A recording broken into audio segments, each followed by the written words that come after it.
Blood Red Sky is a horror action movie. Didn't know much about this one. It's on Netflix. It is about a single mother flying from, I think, Germany to America for an experimental procedure to help her with her condition. She's basically a vampire.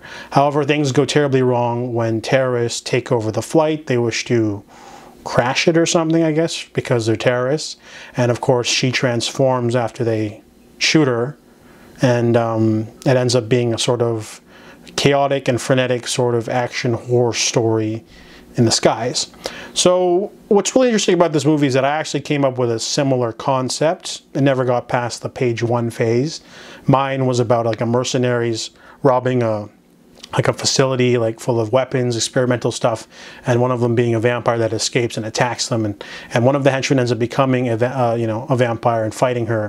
And that's kind of like the climax. It'd be kind of like Underworld, you know, but in one location, but it's a horror, and it's not like cool Celine, it's like a woman vampire. And this one's very similar, so I really dug the plot. I'm like, yes, you know, I get to see my story and you know, done in a plane instead. But basically the movie wastes Dominic Purcell. He's barely in the movie. He's supposed to be one of the terrorists, but he quickly, like, you know, doesn't get used. He's not the leader, or I think he is the leader, but he's just not like a presence. He's not like the main villain. It's kind of weird.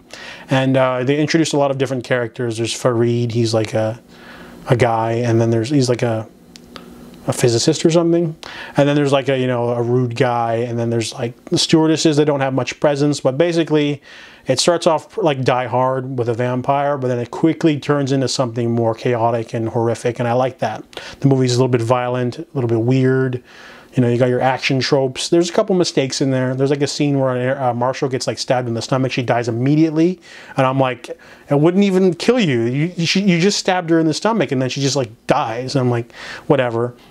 It's not the highest budget film, to be honest. But overall, it's still entertaining. I like the plot.